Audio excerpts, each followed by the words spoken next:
আজকে আমার ছোট বোনের শ্বশুর বাড়ি থেকে এই যে দেখেন কতগুলো মাছ নিয়ে এসেছে। এরপর আমার নানু মাছগুলো বের করে নিচ্ছে। আমাদের বাড়িতে কিন্তু এখনো অনেক মেহমান। আসলে যে পরিবারে মেয়ে থাকে সেই পরিবারে কিন্তু অনেক মেহমান হয়, কারণ আমরা 3 বোন আর আমাদের 3 বোনেরই কিন্তু বিয়ে হয়ে গিয়েছে। আর 3 বোনের শ্বশুর বাড়ি থেকেই কিন্তু সবাই এসেছে। তার সাথে এসেছে আমার ফুপির বাড়ির লোক, আমার দাদির বাড়ির লোক, আমার নানার বাড়ির লোক এবং আমার মেজো বোনের আত্মীয় স্বজন আছে। তাদেরকে তো আপনারা প্রায় চিনেনি, যারা কিনা ঢাকা সাভার থেকে আসে। ওই আপু এবং ভাইয়াদের সাথে কিন্তু আমাদের আলাদা একটা সম্পর্ক। তো যাই হোক, আমাদের বাড়িতে কিন্তু এখন সব আত্মীয় স্বজন এসেছে। আজকে কিন্তু সবাইকে পিঠাপুলি বানিয়ে খাওয়াবে। তার সাথে এইদিকে দেখেন আমাদের কিন্তু একটা বড়ই গাছ আছে, আর আমাদের এই গাছের বড়ই কিন্তু অনেক মিষ্টি হয় খেতে। আমার মা এই গাছ থেকে বড়ই পেরে পেরে তার ছোট বিয়ানকে খাওয়াচ্ছে। আমার ছোট বোনের শাশুড়ি এসে বলছিল আপনাদের বড়ই গাছের বড়ই নাকি খেতে অনেক মজা হয়। মা শুনে বলছিল হ্যাঁ, গাছের বড়ই অনেক মজা হয়, আসেন আপনাকে পেরে খাওয়া। বড়ই কিন্তু এখনো বড় হয়নি বা পাকেও নি সেরকম ভালোভাবে, কিন্তু তার আগে সব বড়ই বাদরে খেয়ে ফেলছে। যাই হোক, এরপরে বাড়িতে গিয়ে দেখি এখানে আমার ফুফাতো বোন মাছগুলো কেটে নিচ্ছে।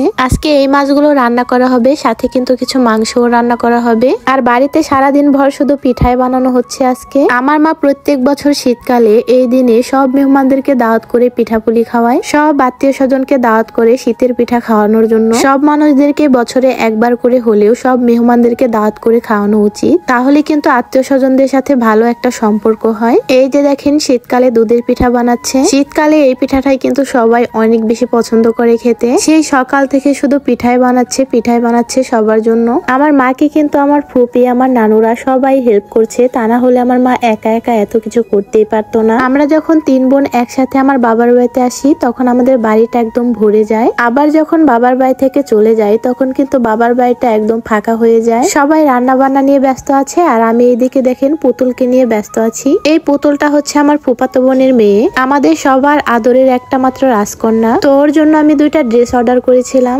আমার অনেক দিনের শখ ছিল একটা মেয়ে বাবু থাকলে এরকম একটা ড্রেস কিনে দিব।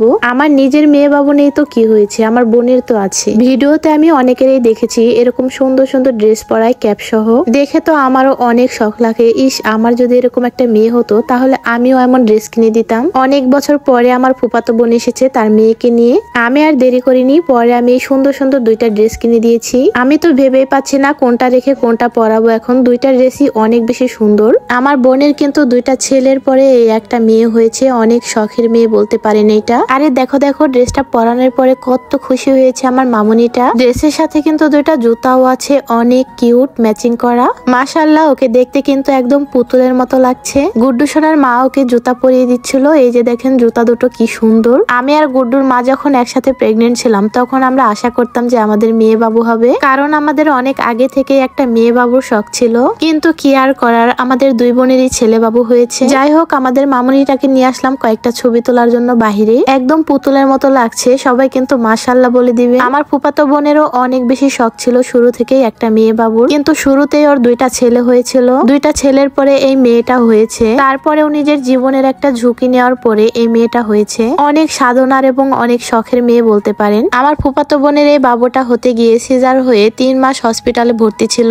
সিজার হওয়ার পরে অনেক বড় একটা ইনফেকশন হয়, আর সেই একই সিজারের জায়গায় 3 বার কেটেছে। ডক্টর তো বলে দিয়েছিল আমার আপুটা নাকি বাঁচবেই না। পরে আল্লাহর রহমতে কোনোভাবে বেঁচে ফিরেছে আমার আপু। তারপরও অনেক খুশি এই মেয়েটাকে পেয়ে। এই মেয়েটাকে পাওয়ার পরে নাকি আমার আপুর আর কোনো দুঃখই নেই, কারণ শুরু থেকে আমার আপুর অনেক শখ ছিল এরকম একটা পুতুলের মতো মেয়ে বাবুর। আল্লাহ আমার আপুর মনের আশা পূরণ করে দিয়েছে। আমার আপুর মতো আমাদেরও অনেক শখ ছিল এরকম একটা মেয়ে বাবুর, কারণ মেয়ে বাবুদের অনেক সুন্দর সুন্দর ড্রেস পাওয়া যায়, মেয়ে বাবুদেরকে অনেক সুন্দর করে সাজিয়ে রাখা যায়। আমি আর আমার বোন মিলে সারাদিন শুধু অনলাইনে ড্রেস দেখতাম মেয়ে বাবুদের। এখন আমার বোন আপুর মেয়েকে নিয়ে আমাদের শখ পূরণ করি। ড্রেসটা পরে কি সুন্দর লাগছে মাশাআল্লাহ, একদম পুতুল পুরি মনে হচ্ছে। আর আমার আপুও তো ভীষণ খুশি এত সুন্দর 2টা ড্রেস এনে দেওয়ার পরে। এই 2টা ড্রেস কিন্তু অনলাইন পেজ থেকে নিয়েছি। আপনারা যারা এরকম বাচ্চাদের জন্য সুন্দর সুন্দর ড্রেস নিতে চান তারা এই ড্রেসগুলো পেয়ে যাবেন আরিশফা স্বপ্ন বুনন এই পেজ থেকে। ওপরে আমি পেজ লিংকটা মেনশন করে দিব, সাথে আমি এখানে হোয়াটসঅ্যাপ নাম্বারটাও দিয়ে দিচ্ছি, চাইলে আপনারা এখান থেকেও যোগাযোগ করে নিতে পারেন। আপুর পেজের ড্রেসগুলো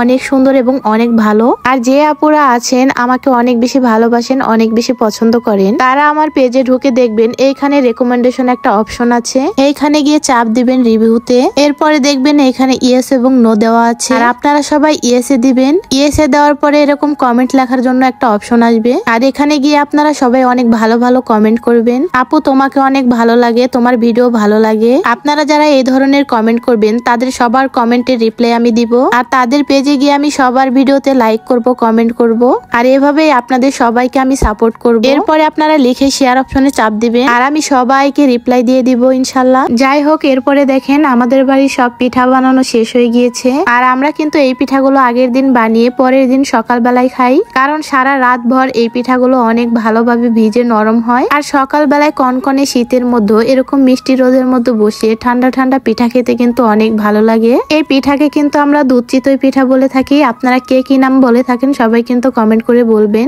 সবাই আমরা সকালবেলা ঘুম থেকে উঠেই পিঠা খাচ্ছি। পিঠা কিন্তু অনেক মজা হয়েছিল খেতে, একদম খালি দুধ জাল করে এই পিঠাগুলো বানিয়েছে, একদম মালাই চপের মতো লাগছে। আমার মা দুধের মধ্যে একটুও পানি দেয়নি, দুধটা ঘন করে জাল করে নিয়ে তারপরে এই পিঠাগুলো ভিজিয়েছিল। যাই হোক, সবাই ভালো থাকবেন, সুস্থ থাকবেন। আজকে এ পর্যন্তই, আল্লাহ হাফেজ।